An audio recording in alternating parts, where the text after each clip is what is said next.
welcome to Inside the Pulse. Thank you for having me. Do you remember a time during your tenure at Sotheby's that was a pretty pivotal moment for you that kind of helped you understand the strategic approach to selling artwork?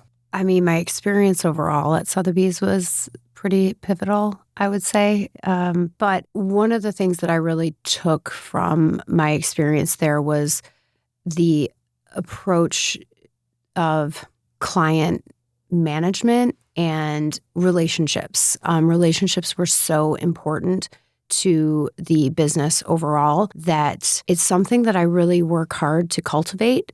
I think that if people are going to trust you to buy artwork, particularly at Sotheby's where you're selling things for millions and millions of dollars, they generally need to like you and they generally need to trust you. And so that element of the business, I think, was really, really important for me in terms of how I approach my business now. Mm-hmm. And for anyone watching that is not familiar with Sotheby's, because it's not your traditional like art gallery, how would you describe it? It's one of the top luxury brands on the planet. Mm-hmm. I mean, that's a good way. I mean, there's Sotheby's, Christie's, Phillips, in terms of auction houses that are really kind of dominating the market, particularly in contemporary art now. And, you know, there are very few people in the world who can buy something for $100 million. Mm-hmm. It's such a fascinating concept, you know, because some of the most expensive pieces have been sold through Sotheby's. Yeah, absolutely. Yeah, auction records. Yeah. And so through that experience, what have been some of the biggest lessons or, you know, takeaways that you applied to your own gallery at M Contemporary? Like when you approach relationships with collectors or when you start planning a show? I think that, well, relationships for a gallery owner span multiple directions, right? You've got your clients and you've got your artists. And so those are your kind of two major components of your business. And your artists are clients too.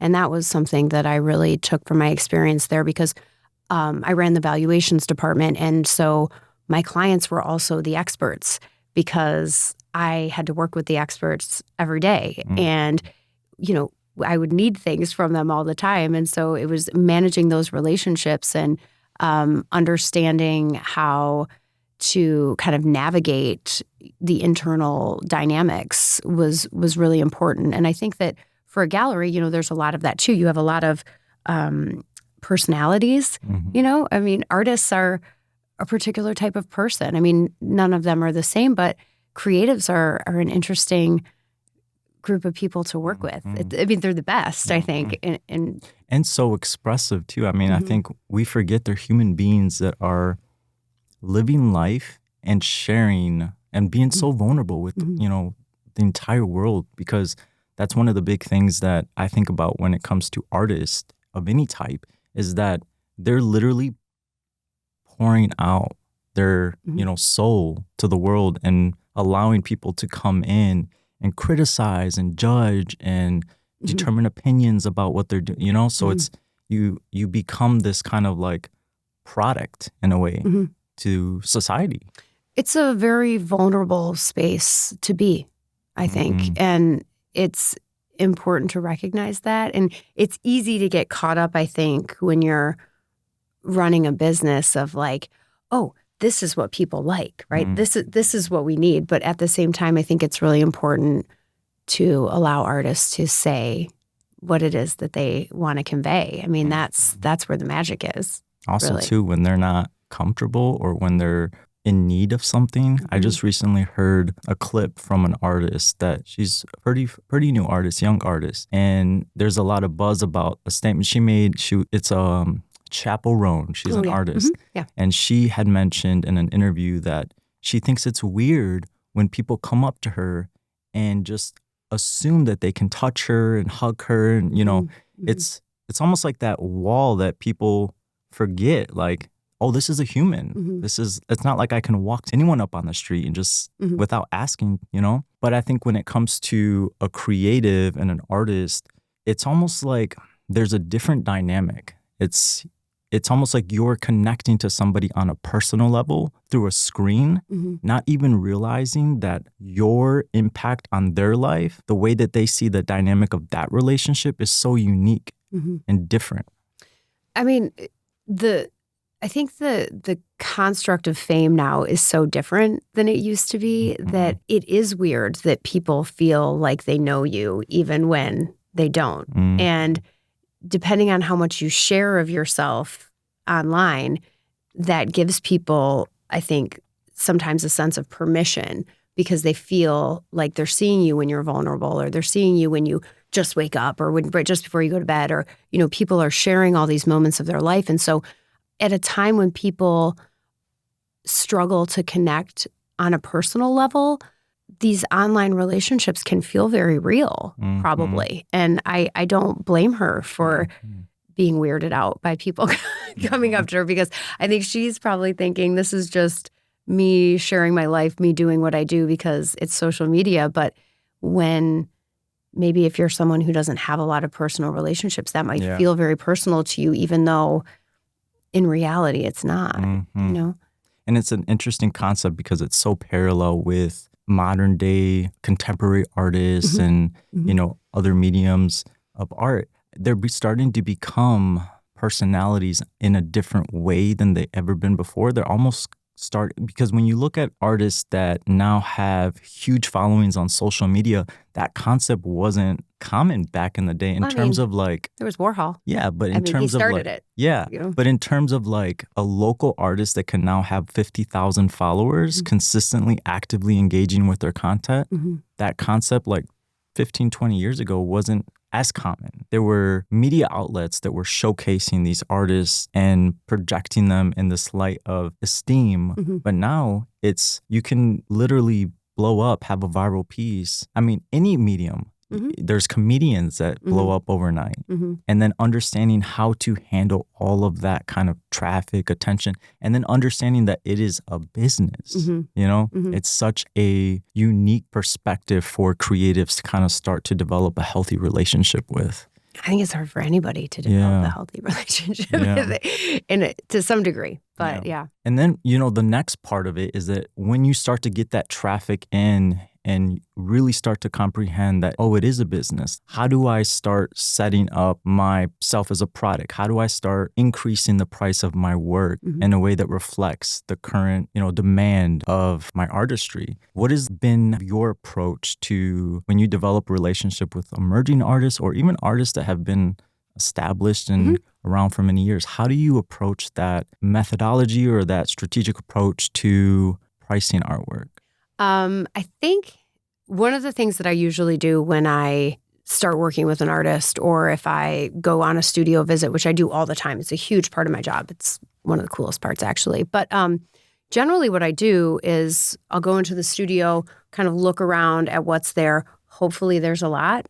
I always am more encouraged to work with an artist if I see that they're constantly working. I think that's one of the most important things that an artist can do is produce, because inevitably you're going to get to the good stuff. Whether you hit a bad patch and you're kind of like working through something rough, ultimately you'll hit if you keep doing it. Usually I'll look around and I'll kind of see like, okay, how old is this? How old is this? How old is this? Like, where are we in the timeline for the work?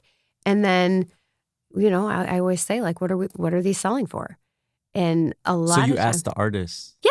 Oh, okay. Yeah. I mean, like we were talking about with social media, a lot of artists sell just via Instagram, Facebook, that sort of thing, because that's where their audience is. You know, a lot of artists have a built-in audience already. Sometimes they don't, and sometimes you're kind of starting from scratch, and you're really pulling on your own network as a gallerist to really get somebody the traction that they need. But many times now, particularly if you're an artist that's producing and you're an artist that has been around for a minute and kind of knows what you're doing, you are sharing your work online and you're developing an audience. And so if somebody's not selling, then usually what I'll do is look and say, okay, well, in the context of, and when I say not selling, I mean like not selling regularly, right? You know, they don't have like a ton of, you know, they're not constantly moving pictures. Maybe they have another job or something like that. Generally, from that perspective, I will look around at what is comparable in terms of the market, in terms of style, in terms of size. It's like pricing a house. You know, a 2-bedroom in this neighborhood is X amount of dollars. Yeah, you there's know? so many different factors and variables that play into. And when you're looking at what we consider the primary market, which is the gallery market, secondary is auction. And secondary market has published prices, right? Most auction records are public. A lot of gallery prices are now public because you've got a lot of platforms that the artists sell on. So is that the base starting point for if it were to sell again on the secondary market, that's kind of like what they use as reference of what it sold prior? Yeah. Yeah, what it sold for on the secondary market. So, but, you know, things change over time. Yeah. Because I'm wondering, like, does that, once it sells on the secondary market, does that kind of say this is where the artist is right now? Yeah. Interesting. Yeah. An auction result for a contemporary artist is a big deal. Yeah. Yeah. And, you know, it's it can be an indicator for later success, really. What about emerging artists that have maybe not sold as many pieces? How do I price those? Again, I kind of look around at the contemporaries. I look around at what another emerging artist that I work with is selling for and see whether, you know, if they're similar stylistically, kind of see where people have been doing shows. I mean, you can kind of just gauge. Honestly, I have sort of a gut feel about it most of the time.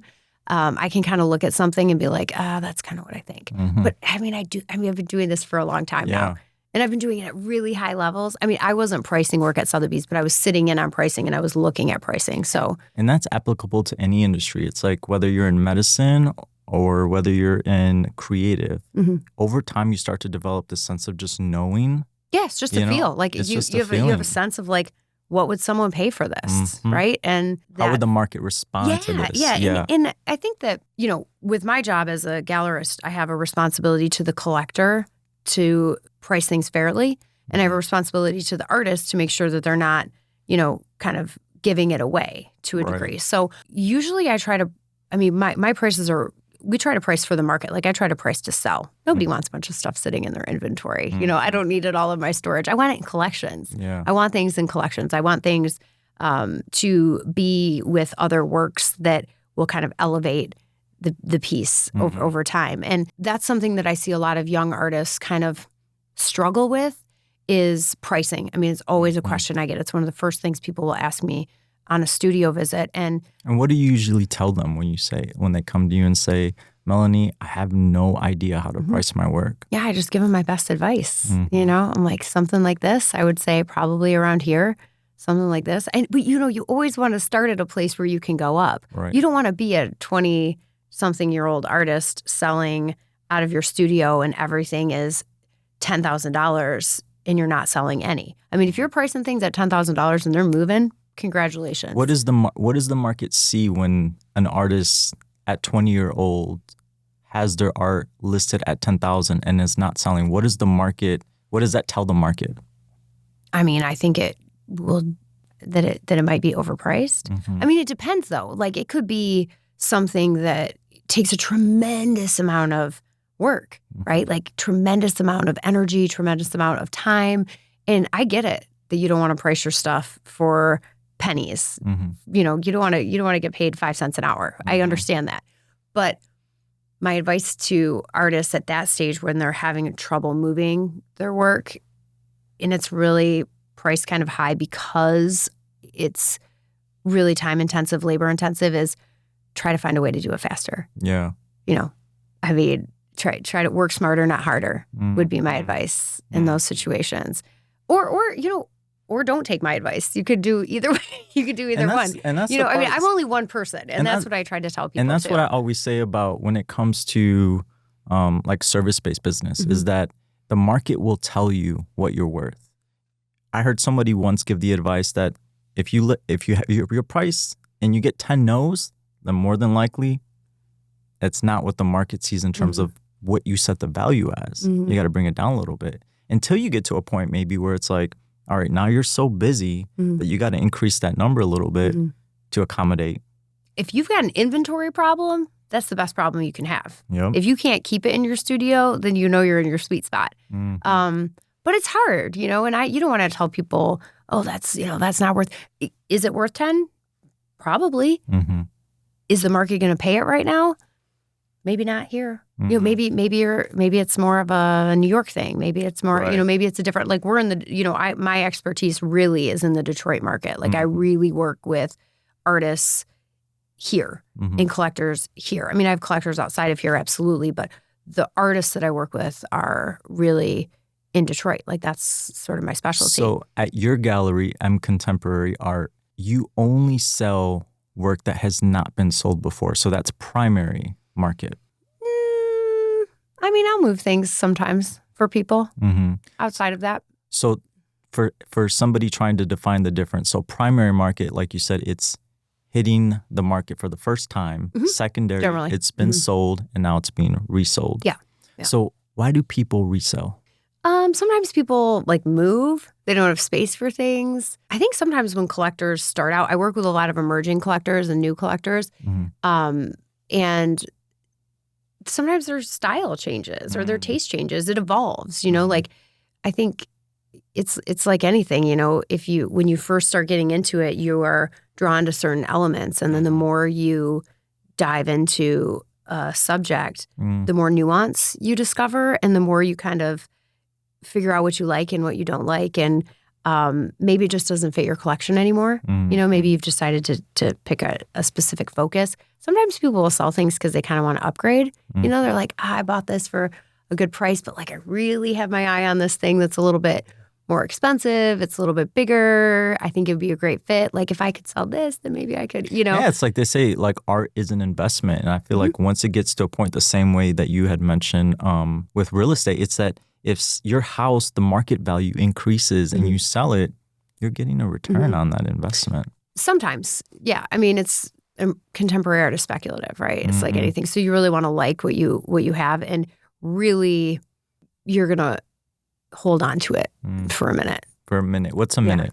I mean, it depends on the artist, but it also depends. I mean, what you don't want to, you know, I really try not to work with people who are gonna flip paintings, is what they call it in the industry, which is like buy something really low and then turn around and sell it for higher. And you know, a lot of people do that. You see it a lot in the fairs. You know, you see people who buy things for, you know, out of a studio for $15,000, and then it shows up at a fair for $35, $50, you know, whatever. And so it's, you know, the artist doesn't actually, you know, see that profit. So that feels a little, I don't know. It's not really how I like to do business. So would you say that's probably one of the biggest challenges in the secondary market compared to like the primary market? What would you see as some of the challenges that you face within the two markets? Well, I think if you're an artist who wants to be in the secondary market, you know, ultimately someone's going to have to sell your painting on the secondary market. And that means that you will likely not see any of that money. Do you think that's going to change at some point? I think it's already changing. I mean, there are people who are writing it into their contracts that if something gets resold, then the artist gets a percentage of it. Now, how... The logistics. Well, like how enforceable that is questionable.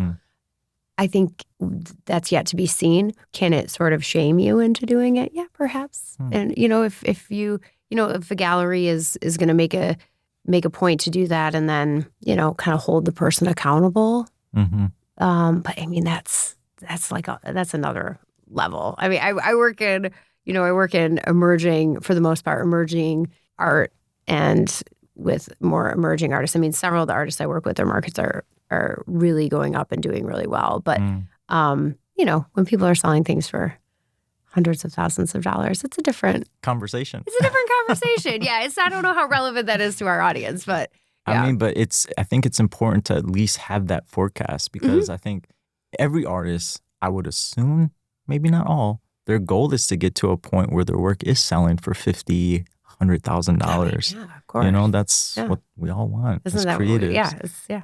So how do you identify emerging artists? Like, because I saw recently on Contemporary's Instagram, there was a clip where you were saying we can walk. There's one situation where an artist was not far from your residence, and you can walk to their studio, and it's so cool because it's one of those things. Like I've had several conversations with artists, and it's a concept that anyone on the outside doesn't think about. Oh, you can go visit artist studios? That's so cool. Yeah. And being a gallerist, you get to do that frequently. Yeah. So how do you find these artists? How do you identify them as emerging or potentially emerging? And then also, like, how do you classify the difference? Like, is there a time frame? Like, they, after X amount of years, X amount of pieces, they're no longer considered emerging? Generally, like, I mean, it's a small city. You know, I go to shows, I go to studios. If you know artists all know each other. I mean, it's a community. Like, you know, I was looking back at your podcast and I like all of the artists that you've had for the most part, like I work with, you know, like, or I know, or I've been, you know, like have a relationship with. So I say all the time too, and this is the cool thing, is that it is one of the most powerful networks to be a part of because it literally ties into every industry. Well, I mean, yeah, you have like Freddie, O'Shawn, Richard Lewis, Sabrina, like all these are all people that I know. So Joe, obviously, but I think that you just have to keep your eyes out, you know, your eyes peeled. And honestly, I listen to what other artists tell me. When an artist tells me this is somebody great and you should look at their work, I listen because reputation. Yeah, I mean, you know, if I respect you as an artist and you tell me that this is a good person for me to know, or you think you respect this person's work, of course I'm going to take a look. Is it something that I'm going to have a market for? I don't know, but I'll go look. And the more that I see, the more I can kind of keep in the back of my mind in terms of someday I might have a fit for that. You know, someday I might have a show for that. Someday I might have a client that's the right thing. And then I just know I can call you and say, what do you have? You know, and connect the dots, so I like to call it being actively patient because, you know, the first thing that went into my mind was if there was, let's say, a young artist that was at Wayne State or CCS and they see this episode and they wonder, how can I get my piece or my work into Melannie's gallery? Hearing kind of the breakdown in their mind, you have the reputation, people know you, and people are talking about you. And then what else would you recommend? I mean, come to a show, you know, pop in, see what we do. Yeah. I mean, the people, you know, I think the people who make a point to show up are people that I remember. You know, I talk to, like, at my openings, I talk to artists all the time. I know who they are. I follow them all on Instagram. If I'm talking to you and you tell me you're an artist, I'm like, cool, let me find your page. Now I'm following you. Now I see what you got going on, you know, and from there I can pay attention, right? And so that's, a lot of times that's kind of how it starts. I mean, I've had shows where I've reached out to teachers, you know, at CCS or Wayne State or something and be like, I'm putting together this show. Do you know somebody good?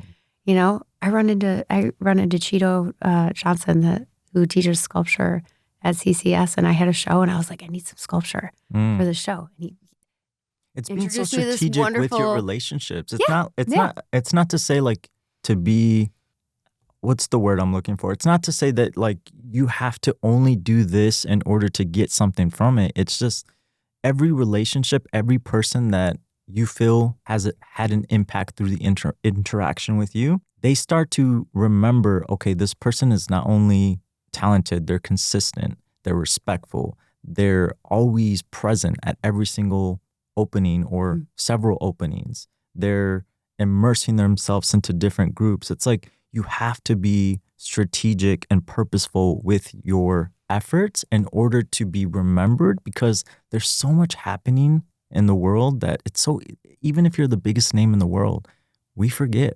If we haven't heard your name or we haven't seen you in the spotlight after, you know, a period of time, we forget. It's not that we don't remember. It's just there's so much happening right now that time causes us to just focus on other things. So I think that if you're actively involved, it makes it easy for people to remember you. Well, and it's, I mean, honestly, it's a community, you know? I mean, like, these are all people in my community, and, you know, and I operate within the creative community of Detroit. And so it's like it's all around me all the time. You know, you just have to pay attention, I think, to, and just kind of know what you're looking for to a degree. Like, just keep your eyes peeled, keep your ear to the ground. I do lots of things though. Like, I mean, I go to the Breakfast Club. I love the Breakfast Club. It's such a great experience. It's such a like staple in Detroit in the art world. Because it's a place where you can go and like get immediate feedback on your artwork. I go all the time. And if you're an artist who goes to the Breakfast Club, I have a piece of advice. Please give people your Instagram. It'd be really helpful. Because sometimes people sneak out and I don't get their Instagram and then I don't know how to follow them.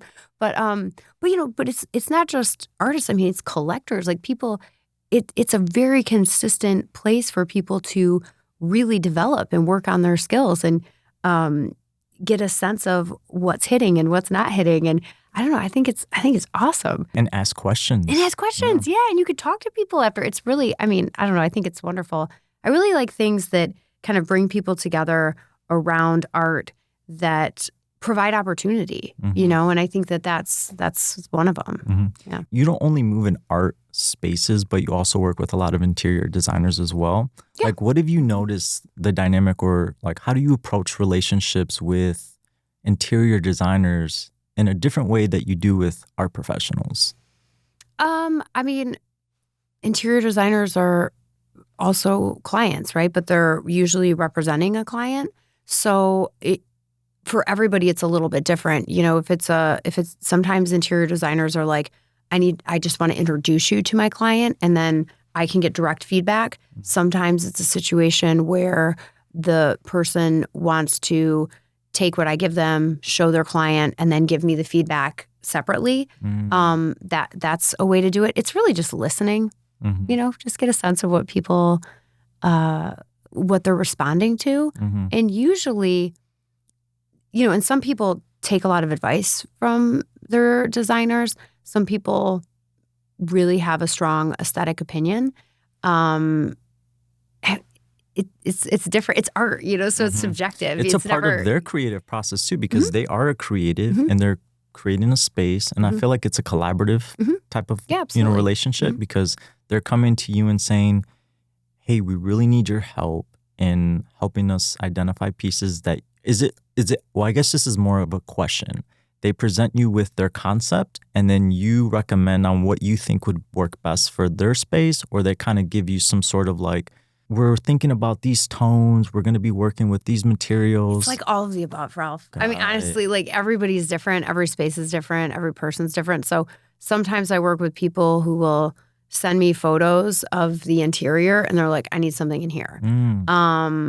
And my first question is, what's your budget? But so it's really about finding the right thing within the right price point for somebody that's going to, that they're going to love. That's really, that something that they're going to look at and be happy or, contemplative or meditative or whatever they're feeling for that space. And for an interior designer, if they're wanting to work with a gallerist, what do you recommend? Just reaching out on Instagram or on the website, and just saying like, hey, I've got the a conversation. project. I've got a project. We're looking for some artwork. This is kind of the feel of the space. This is kind of the feel. A lot of times I just do a site visit. I'll just come through, check out the space, see what people are looking for.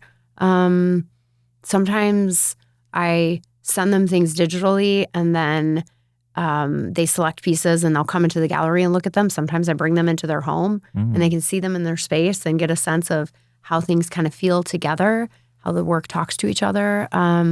It's really individual. I mean, it's art. So it's that's another thing that I learned at Sotheby's. It's very bespoke. That's how we used to say it. It's service. And I think it's such a common interest and thought because, a lot of artists themselves understand that my work could potentially be on the walls of properties, and whether it's corporate, whether it's residential, whether it's a collector. I think in their mind, they start to develop, and I think this is really in every industry because it really is a strategic approach to understanding how to convey the value that you can bring to the table in a way that is serving their purpose. So it's like when an artist is creating a piece and building up their brand, they're asking themselves, or they might be wondering or thinking like, what is it that these like collectors are searching for? What is it that collectors are wanting to see more of? You know, those questions start to pop in their head. And I think for them, when they hear from, you know, an expert in the field that has had several conversations with collectors and designers, what are kind of those cues? What are those kind of factors that, you know, you frequently hear from collectors specifically that when they're searching for pieces, you go, oh, I know I have some pieces that I want to show you? Well, I think that with any business, you're looking for the problem you can solve, right? What is that? What is the problem that I'm solving here? And for me, it's that, I mean, it's empty walls, right? That's my favorite problem. Nothing I love more than an empty wall, except for filling it. Opportunity. Yeah, yes, it's fabulous. But I think that in terms of what people are looking for, I know there are a couple factors that will help people resonate with a piece. And, you know, sometimes they're just drawn to the aesthetic value of the picture. You know, oh, this is so beautiful. This is so, you know, green is my favorite color. Like, that's why I love it. You know, there's that. Sometimes people are really drawn to the process. Like, oh my gosh, like this is how they made that. And that's so exciting. Sometimes it's the story behind it. Sometimes it's, you know, the why. The why is really important to people. And, you know, then the other question is like budget and is there a spot for it? And I think if you can kind of hit on those factors, the more of them you can kind of lock down. And if it's in the right price, then, you know, that can kind of seal the deal, really. So what recent trends have you noticed in the contemporary market? There are several.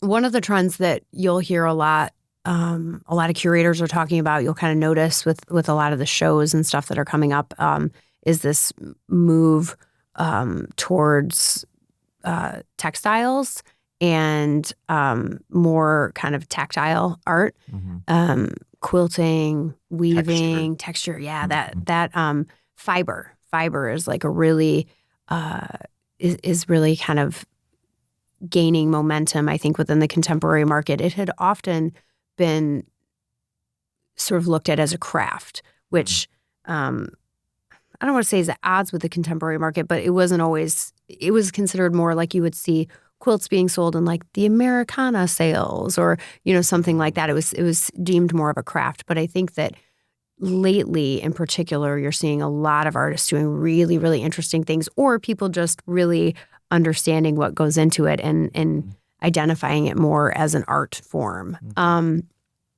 That's one.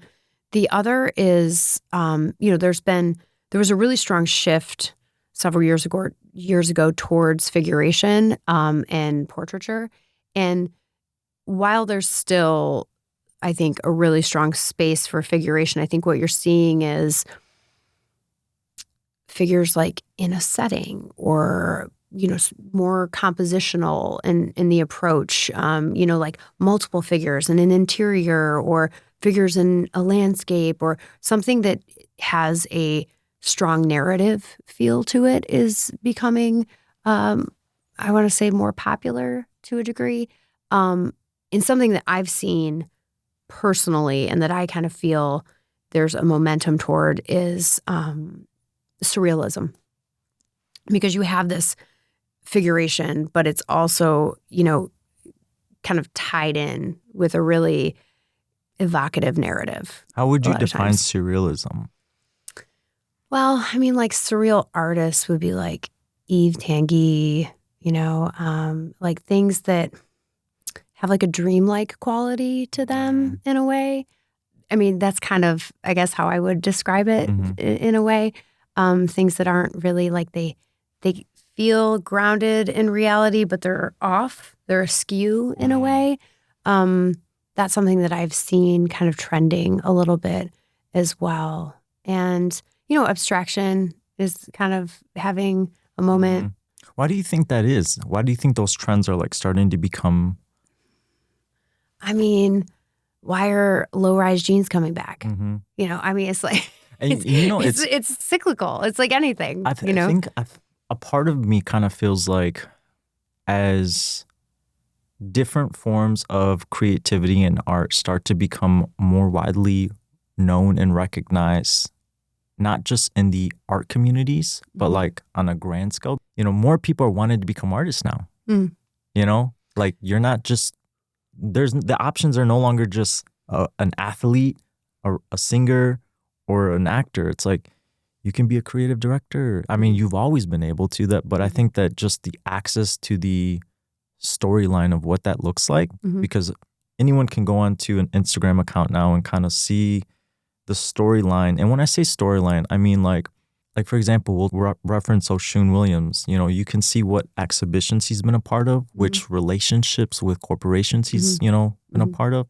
And I think young people now are starting to see that as like a very appealing option.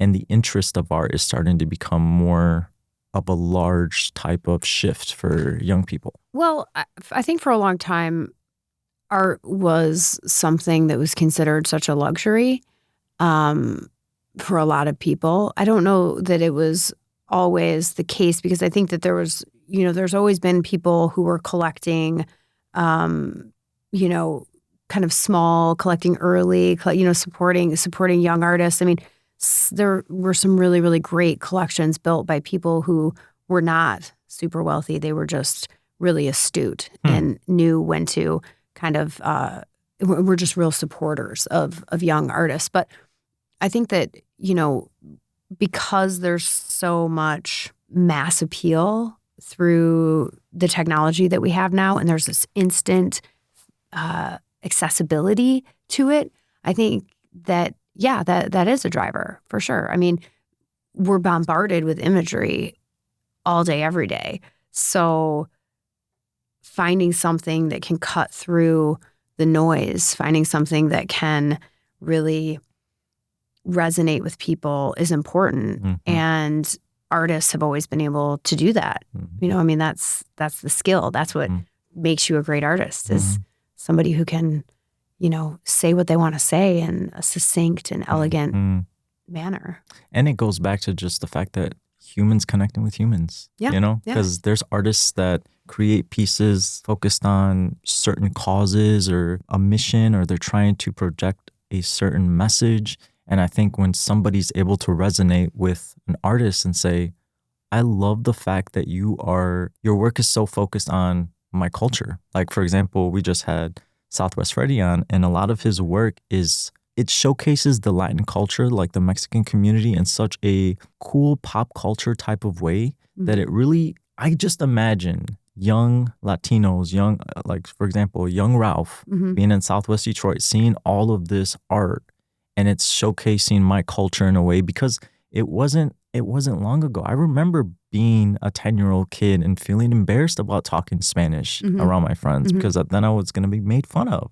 But now it's like, oh, I'm proud of it. I'm excited. So that's kind of the perspective that I think that as an artist, you really have such a unique opportunity to change the narrative on so many different topics, or so many different ways of, it used to be seen this way, or it used to been, people used to feel this way about this. Like, it's really cool opportunity for artists. Well, I think that artists are, generally speaking, from a place of experience, right? Like the art that most of the people that I work with are making really pertains to their life, to their experience, to their culture. Everybody's, I mean, you want that connection with people. I think that as a cultural consumer, what you're kind of thriving for is that connection. So, and that the opportunity to experience something, through someone else's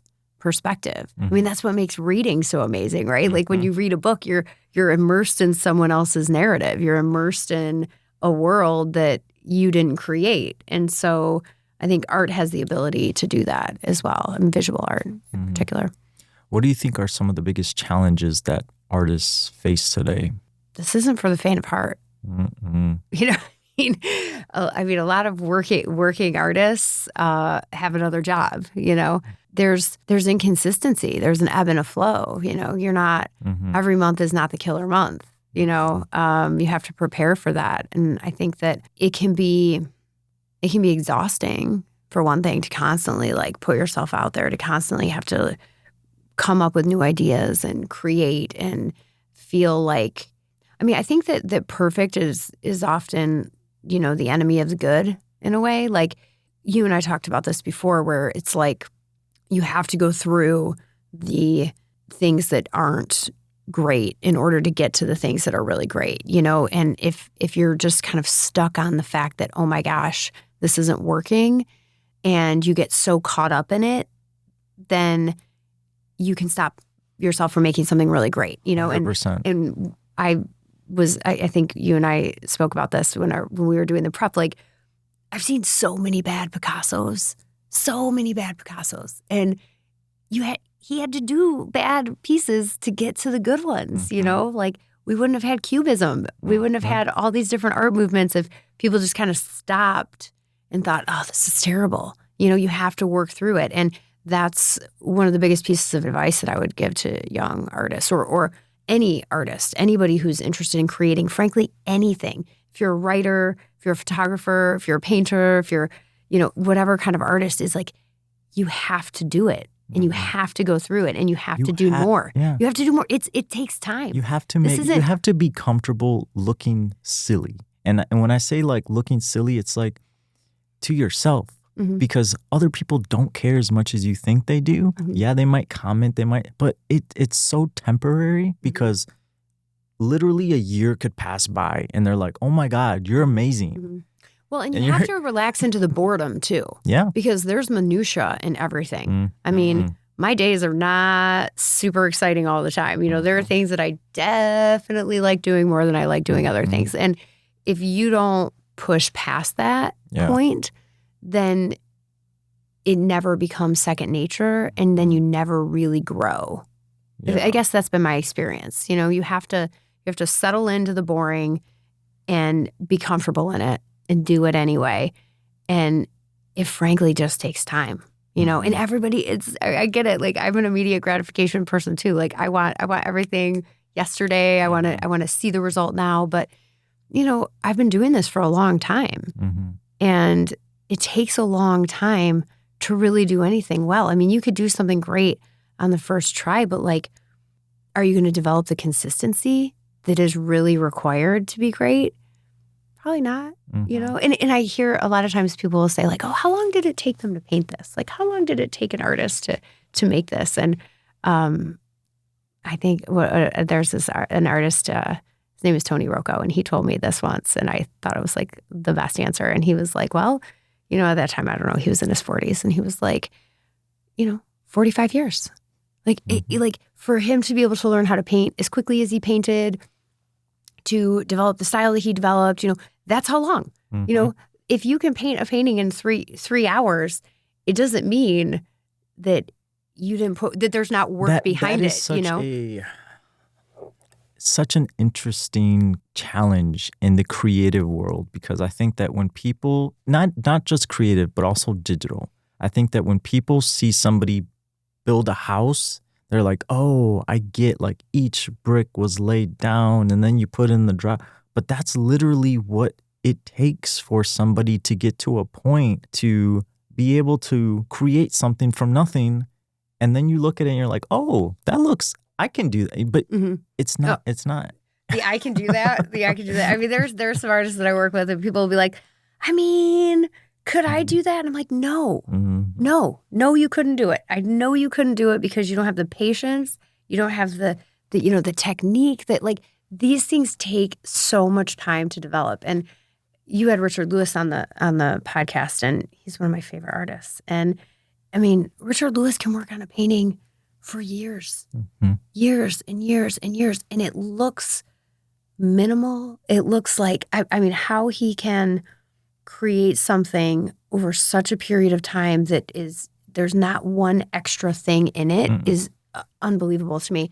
But, if you don't have patience, then you're never going to get fast. Mm-hmm. You're never going to get better. And it's hard. Mm-hmm. Patience is hard. It's boring. It's not, it's not glamorous. Mm-mm. Driving a U-Haul around is not glamorous, but I do it all the time, So, yeah, Explain that, because some people are gonna be like, why do you drive a U-Haul?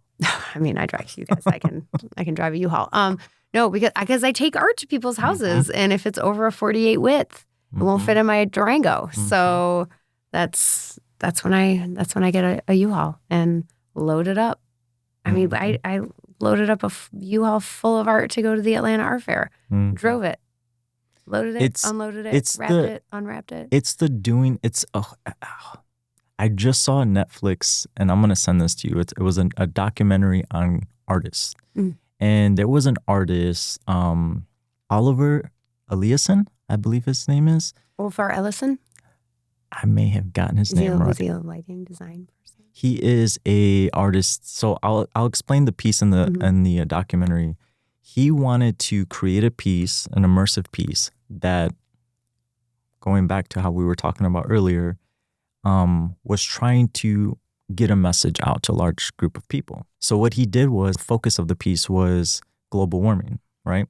So he went logistically handled, right? The process of collecting a large glacier and bringing it to the streets of, I think it was in Berlin, I could be wrong, but they sliced it up into smaller pieces and then made a large circle in like the downtown square.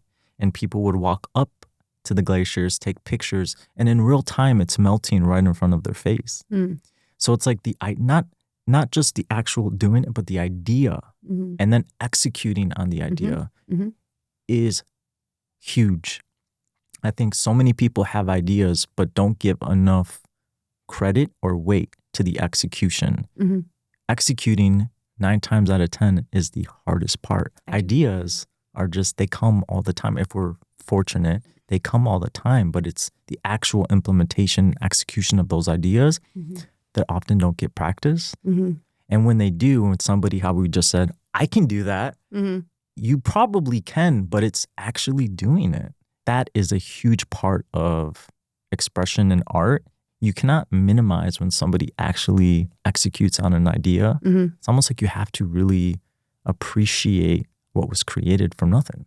We execute on ideas every single month. I do a new show every single month. So it's like you kind of get used to that. Something's going to go wrong. Something's not going to happen correctly.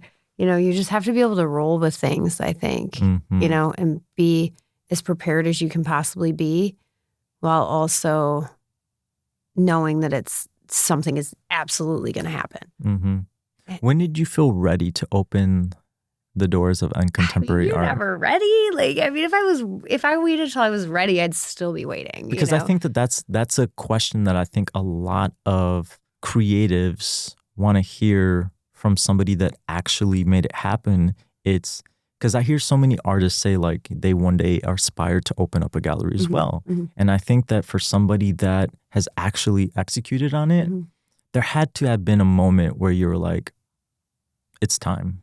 I mean, I worked in a gallery first because for a second I thought I was going to move to Detroit and open a gallery. And then I was like, wait, I have no idea what I don't know. Like, no idea what I do. I mean, I knew enough to know that I didn't know a lot, right? Like, I mean, I think you should always kind of enter something new from the place of be very aware of what you don't know, right? But I really didn't know anything. Like, I didn't know about lighting. I didn't know. I mean, there's so many things. So working in a gallery first was really helpful because when you're opening an art gallery, you're it, right? Like, you're it. Like, you're driving the ship. Which is why I'm driving a U-Haul. You know what I mean? It's why I'm wrapping my own stuff. It's like why I'm patching and painting walls. Like, there's a lot of things that go into the things. And it's such a huge thing, Melannie. I think that not enough people give enough credit and weight to the fact that if you're a practitioner and what you talk about, there's nobody can say anything because you're literally doing the thing. Yeah, I mean, unless you're in a position where you can like hire all that stuff out, but you still have to know what needs to get done, right? And frankly, like I'm a low overhead person. I mean, the first rule of business is don't be out of pocket, you know? So, which took me a minute to learn as well. But I think that, you know, you're never going to be ready. You just have to do it. And you have to be willing to make mistakes, and you have to expect that there are going to be mistakes. You have to expect that artists aren't going to have things on time. You have to expect that the framing could take longer or be more expensive, or that there's a snowstorm on your opening, or that the client you thought was going to buy something isn't going to buy something. Like, you know, you have to really just, I mean, expect the unexpected. Yeah. And, you know, and it's art. You know, I'm not saving lives. I'm not, you know, I'm hopefully providing people with something important to say, the opportunity to say it to the largest audience that I can get to them, right? Hopefully I'm able to help artists continue doing what they do and find collectors for their work. And hopefully I'm able to help collectors engage with art that is meaningful and, you know, impactful in their lives, and that their kids can grow up and see something on the wall and feel like they have real art and have that experience. Because that's really, for me, what it's about. And the relationships involved in that, those are all really important things to me. But, you know, I mean, you're never ready for it. You just gotta do it, man. It's just kind of how life is, right? And you learn too. You learn more about yourself. You learn more about what you want, what you don't want, what you like, what you don't like. And your goals start to evolve over time. You know, I think I could imagine that, you know, since opening the doors of Contemporary Art, a lot of ideas have come into your mind since then. New goals, new things that you want to do. What are some of those things on that list of like, that's going to happen? I don't know. I mean, there's a lot of things that I want to do. Put it into the universe, Melannie. I mean, you listen, I put things into the universe all the time, but I think that really I want to do a really good job for my artists. Like, I really want to help the artists that I work with grow. And that for me, it's just like planting a lot of little seeds, you know, and just constant cultivation. Like, I love gardening. I have a garden with my dad, and it's, you know, I think that taking care of things is important to me. And that for me is really the most important thing. Like, do I want a building? Do I want to, yeah, oh, sure, all those things. But like, what I really want to do is help the people that I work with grow into the artists that I think that they can be, you know, and I'm just happy to be along for the ride, you know. And I love that you use the garden, because I think that that's such a huge and important kind of concept, that when people think, going back to actively being patient, when people think that you just do something and tomorrow it's like, well, no, you're not going to throw seeds over a body of dirt and tomorrow you're going to have a garden.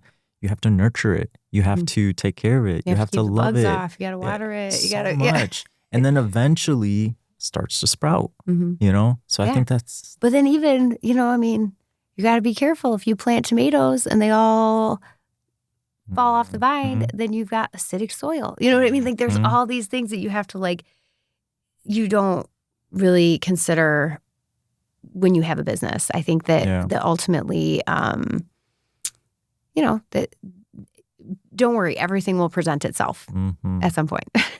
Well, Melannie, thank you so much for your time. Thank you so much for your creativity. I can't wait to see everything you do. It's been a pleasure. Thank you.